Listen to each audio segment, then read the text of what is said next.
You know as well as I do how frustrating it can be when you put an Instagram post out there and you get nothing but tumbleweed. It seems that the algorithm's just against us. It seems that engagement has never been as low as it ever has before. Now, I've been testing this over the last 6 to 8 months, and what I've actually seen are some significant increases for some things and some significant decreases for others. And I've narrowed it down to 2 key reasons why we're seeing this drop in engagement, and then what you can actually go out there and do about it. This channel, as you all know, is about research, practical implementation, and then reporting back what we've found. And the first reason I believe we've seen this engagement drop is because we're not creating the content that the platform wants. There's no doubt about it. Instagram does want to reward your profile with engagement.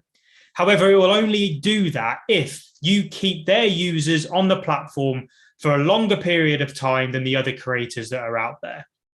It's actually never been harder to really position yourself as a content creator, to be able to get the attention that we used to, because we've seen this surge over the last 18 months to 2 years, people coming onto the platform. There's more content out there, and we need to understand that to be able to get the attention that we used to have, we need to fight for it. We need to be creating content that people want to see. And when the head of Instagram came out and released the 2 videos specifically stating that they wanted more video content on this platform, that they were going to start pushing video content further, I actually didn't listen to that advice. I went elsewhere and focused on something else. And I know from the number of messages that I've received recently, a lot of other people have too. So when you're looking at trying to get your engagement back up, if you're posting photos and hoping that hashtags in the Explorer page are just going to keep pushing your content further, it's going to keep driving new followers to your account, unfortunately, unless you're lucky, that is not the case. And we need to start realizing that there is certain content types that we need to create to get the attention that we believe that we deserve. And short form video is how we go about doing that. The second key reason is the fact that creators are becoming quite predictable.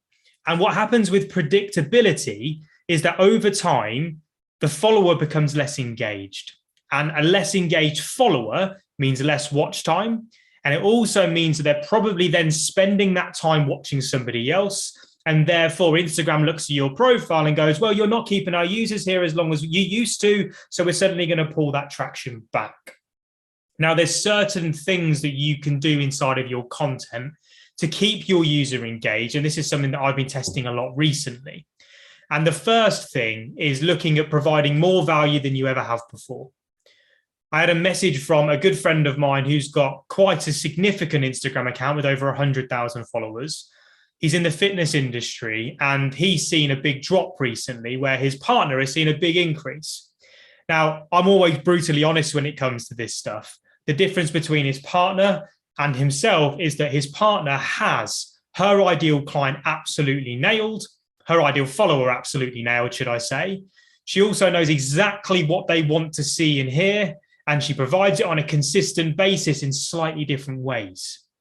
So bearing in mind they're both in the fitness industry, what she does brilliantly well is she does recipes. She does what she eats in a day. She also talks about the journey that she's going on with her weight loss or her body conditioning.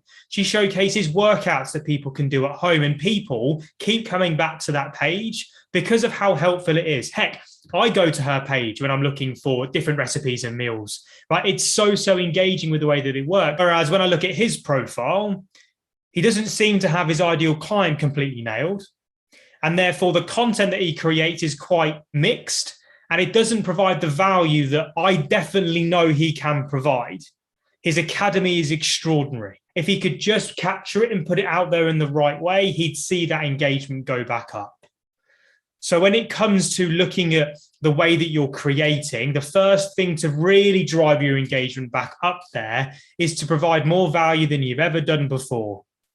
If you're not providing value, your followers will switch off and they'll go watch somebody else who quite frankly is.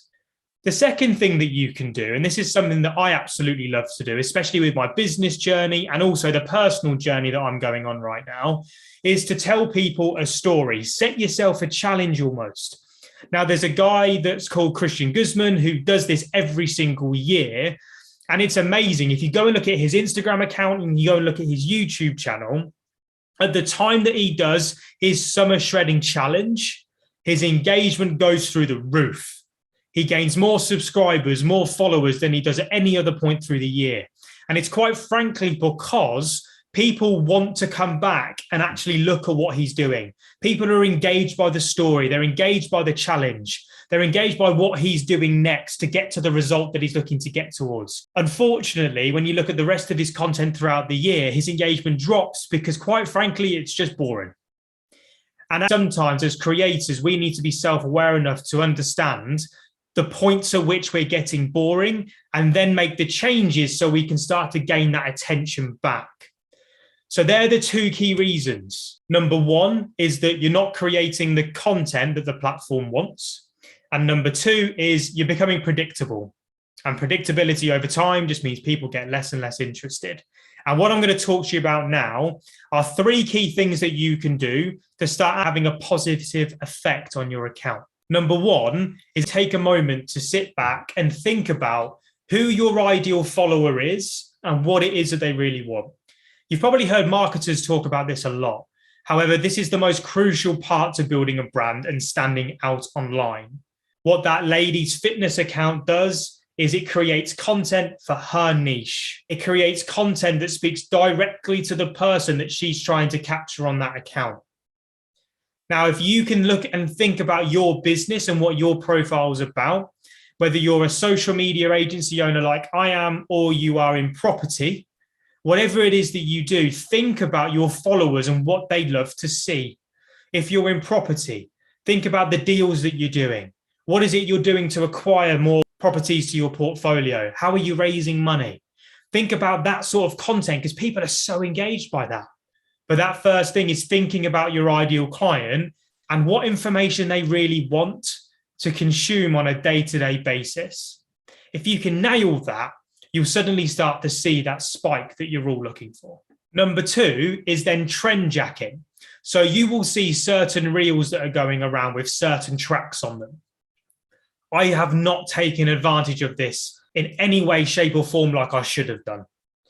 If you see a song, any form of video that you can relate to what you do in your niche, whether it is a finger pointy video, whether it is a mime, whether it is a dance, whatever it is, like I can't stand dancing. I can't stand miming. I just can't do it. If I could do it, I would. I'm trying to learn, trust me, because the attention that you can get when you do this is game changing. Now, if you are like me and you don't want to do all of that stuff, still save the songs and create the content that you would with those tracks. People are clicking into these tracks and they're scrolling the videos that sit behind them. Trendjacking is an incredible way of being able to growth hack on these platforms in the same way that newsjacking is, which is the one that I have been nailing recently.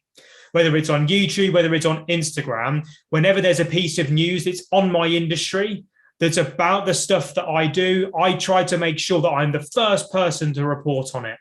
I know that if I am, I'm going to gain all the attention from that I possibly could do. I'm going to squeeze everything out of it. It is a growth hack because people are really, really engaged on the topics of the day. You only have to post about the thing that's happening in the world right now and you've got a viral post because everybody's got an opinion on it. Newsjacking, trendjacking, utilize them to be able to really spike that engagement. The third thing that you can then do is try to keep your content as fresh as possible. Now, I'm not saying you have to go away and think of a creative idea every single time. What I look to do is have 3 specific content types that I'll keep in a cycle. And to give you an example, let's take the fitness industry. I would do a recipe type video. I would do a workout breakdown of what I do, and then an update of a certain challenge that I've set myself for that month. Now, I'm running a marathon this year, so that could have been an example for an update every single couple of weeks on what I'm doing. Something so simple as that, but it just keeps your audience guessing. And by keeping them guessing, you keep them coming back and you keep that watch time increasing and increasing and increasing. Tip number 4 is something that I believe everybody should be doing anyway. The more that you put into this platform, the more that you're going to get out. And it is just spend 10 minutes before you put your post live, engaging with your ideal followers, engaging with people that are going to look then at your content when it goes live and then come and comment on it back. Any little shortcut, any little hack we're looking to maximize. So 10 minutes for me is worth the spike in engagement that I'm going to get.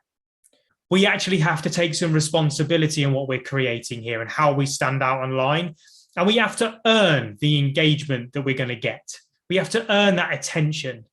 So whether it is posting the right content or if it is keeping your followers guessing with what's coming next, by combining those two things and applying the 4 things that I've said for you today, if you can just keep doing that over and over again, you will see the engagement grow over time. If it doesn't, have a look back at your analytics of what used to do well and create more and more of the stuff that your followers used to like. I hope this video has been helpful. If it has, please hit that like button. Let me know in the comments exactly what you think to it, and I will see you all in the next video. Peace.